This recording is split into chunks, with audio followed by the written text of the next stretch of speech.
করিম সাল্লাল্লাহু আলাইহি ওয়াসাল্লাম নিজে রুকিয়া করেছেন। বুখারীর হাদিসে আম্মা জান আয়েশা রাদিয়াল্লাহু তাআলা আনহা বলেছেন যে নবী করিম সাল্লাল্লাহু আলাইহি ওয়াসাল্লাম যখন অসুস্থ হতেন তখন তিনি দুটি সূরা পড়ে তিনি নিজের শরীরের উপরে ফু দিতেন। এই সূরাগুলো পাঠ করে তিনি দাউ থেকে বাঁচার চেষ্টা করেছেন। কালো ছাগল লাগে, কালো মোরগ লাগে, মৃত ব্যক্তির হাড়গোড় লাগে। আবু উবাইদা আপনি লিখেছেন রুকিয়া বলতে আসলে কি বোঝায়? রাসূল করিম সাল্লাল্লাহু আলাইহি ওয়াসাল্লাম কি নিজে কখনো রুকিয়া করেছিলেন? রুকিয়া কি সুন্নাহসম্মত পদ্ধতি? ইদানিং শোনা যাচ্ছে অনেক রাকি নাকি রোগীর শ্লীলতাহানি করার চেষ্টা করেন এবং অনেক চার্জ দাবি করেন।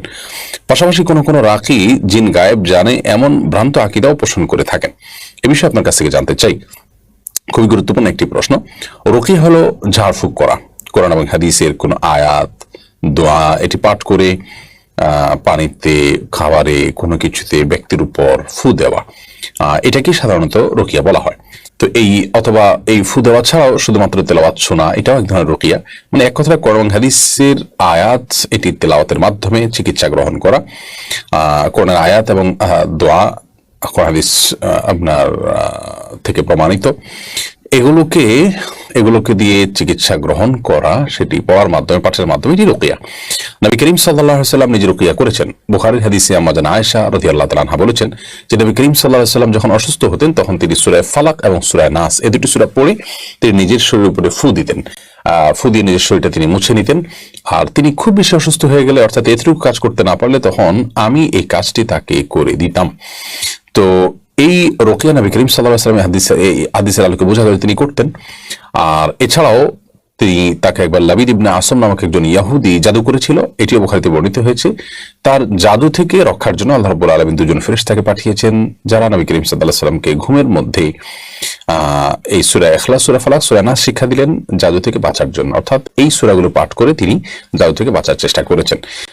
আর এই তিনগুল পড়লে মানুষের বিভিন্ন বিপদ আপদ থেকে আল্লাহ তাআলা হেফাজত রাখেন, এটিও তিনি হাদিসে নির্দেশ করেছেন। এখান থেকে বোঝা যায় কোরআন হাদিসের আলোকে এবং কোন আয়াত দিয়ে ঝাড়ফুঁক করা, এটি কোরআন হাদিসের আলোকে প্রমাণিত নবী সাল্লাল্লাহু আলাইহি ওয়াসাল্লাম করেছেন। সাহাবীদের একটি দল কোন এক জায়গায় যাচ্ছিলেন, সেখানে প্রতিমধ্যে তারা একজন সাপে দংশন করা মানুষকে শুধু সূরা ফাতিহা পড়ে রুকিয়া করার পর তিনি সুস্থ হয়েছেন এবং সেখান থেকে তারা পারিশ্রমিক গ্রহণ করেছেন। নবী করিম সাল্লাল্লাহু আলাইহি ওয়াসাল্লাম সেটাকে অ্যালাউ করেছেন। এখান থেকে রুকিয়া যেটি জায়েজ এবং সেই সাথে এখানে যে পারিশ্রমিক গ্রহণ করাও যায় সেটি স্পষ্টভাবে আরো প্রমাণ হলো।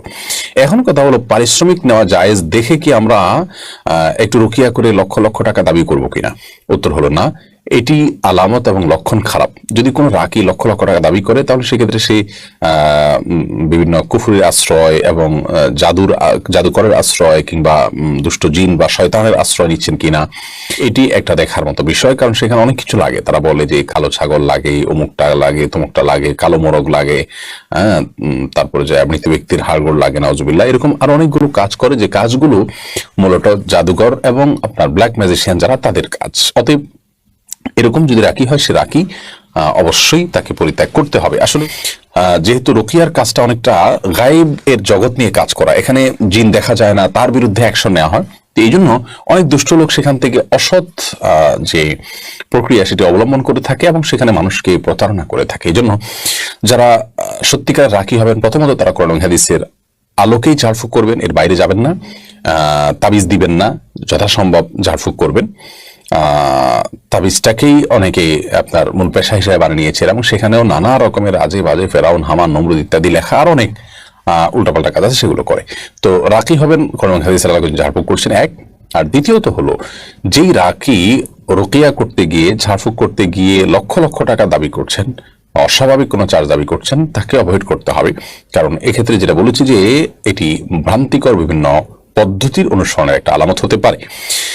সেই সাথে রাকি নিজে আমলদার হবেন এবং তিনি শুধুমাত্র রুকিয়া করেই দিবেন না, বরং পেশেন্টকে কিছু আমল বাতায়ও দিবেন। এটি ভালো রাকির একটা আলামত। আর এর পাশাপাশি কোনো রাকি জিন গায়েব জানে এই দাবি করলে সেটিও তার খারাপ রাকি হওয়ার আলামত এবং এরকম রাকি থেকে রুকিয়া বা ঝাড়ফুঁকের যে সেবা, সেটি নেওয়া যাবে না। অথবা বিষয়গুলো আমাদেরকে মাথায় রাখতে হবে।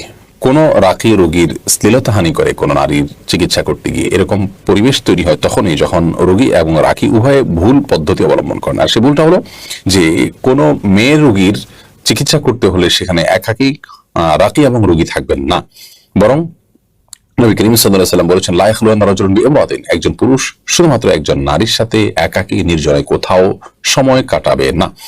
যার কারণে আপনি যদি কাউকে ঝাড়ফুঁক করতে হয়, কোন নারীকে একাকী তিনি, তাহলে সেক্ষেত্রে তার সাথে অন্য নারীদেরকে রাখতে হবে, পর্দার আড়ালে রাখতে হবে।